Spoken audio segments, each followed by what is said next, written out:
What is up, YouTube? Welcome back to the channel. It's your boy, Mandarin Metal, and yes, we are on another game of Dota, and yes, we are playing Sniper again, and yes, my matchup is Lina. I honestly, laning stage wise, it was absolutely horrible. The fact is that Lina can spam Dragon Slave, so it makes it very difficult to lane against. Now, I did deny a lot of her farm, but the thing is she got me quite low and it kind of ruined my lane, and it meant that I died to her, I think, twice in the laning stage. This wasn't my best sniper game that I played, but we ended up doing quite well towards the late game.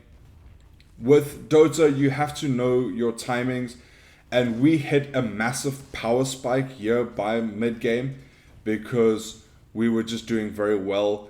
And I am trying out a couple new things on the heroes because there is a new patch. So I am trying a couple new builds, seeing what works, what doesn't. And honestly, I went Orb of Corrosion because of the plus 25 attack speed. It's not bad on Sniper, but I probably won't go it again. If I'm struggling so much in the lane, I might just go more Wraith Bands in the end.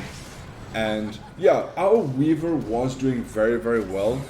So he ended up carrying a lot of this game for us. The Slaughter ended up doing well. And this is probably the biggest turning point for us in the game, was this triple kill that we got here on the team. It gave us a lot of hope, hoping that we could actually win the game, because the early game was very difficult. As you can see, they have a massive kill difference on us. And my biggest issue was the fact that they kept jumping me. Now, obviously, I know matchups and the Legion is probably the worst thing for a sniper, and also the Pudge, because they just jumped me, I think, 3 or 4 times in my jungle. And it honestly felt like a lot of the time with the team around me, they were just scattering and they didn't know what to do. It sometimes felt like I was alone, but it's just the nature of the game. Sometimes you do feel like that. Now, my item of choice is going to be Hurricane Pike.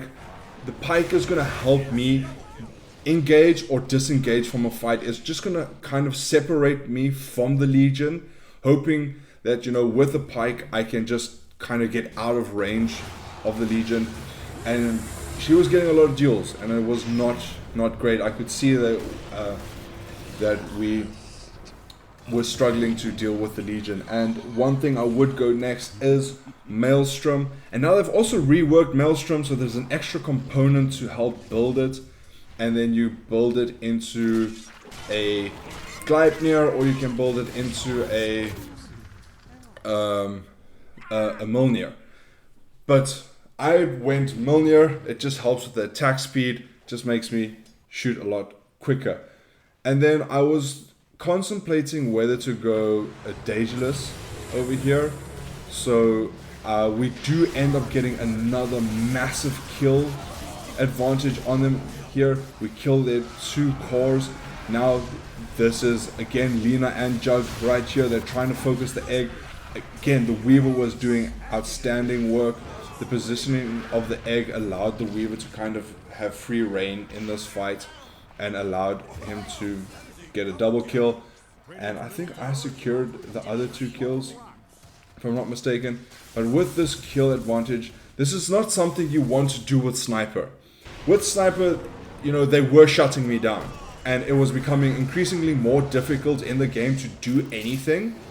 But the fact is that they started feeding me kills, and this is something Sniper thrives on. He thrives on chaos in the fight, allowing him to just pretty much stand around and do nothing.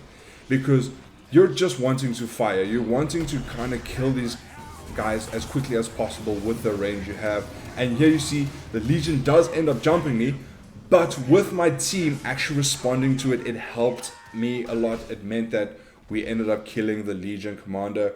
And the next item that I will be going for this game is going to be a Lincoln's. This is going to help me with the Jug ulti, being hexed by the Lion, the Pudge ultimate, and also just the Legion trying to duel me. And I spotted the Legion on the map saying that she's trying to wrap around us, hoping to backstab us. But again, getting the kill on the Lina and then focusing all our attention onto the Legion helped a lot.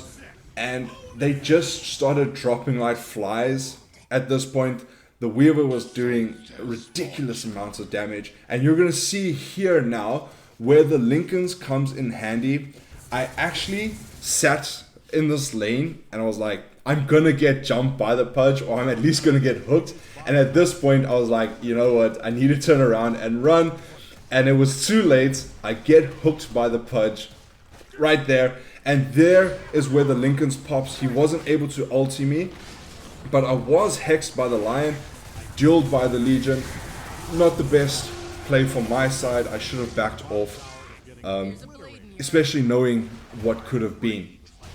Then I am thinking of going for a Daedalus next. This is just going to help increase my damage in the team fights, and you'll see here our Weaver is just killing everyone and anything they see in sight. It was actually quite disgusting, but Weaver is currently strong in the patch. It is a very strong hero, and there are a couple of S tier heroes now.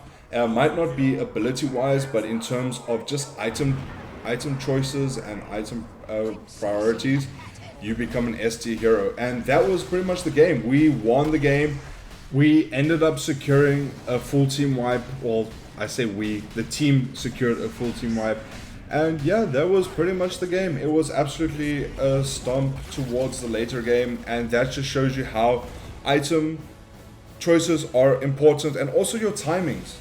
Dota is a game about timings, and that is something that you have to learn. But yeah, guys, that is it for the video. Thank you so much for watching. Please like, subscribe, and leave a comment down below. Let me know what you guys thought of the video, and I'll see you all in the next one. Peace. Cheers, guys.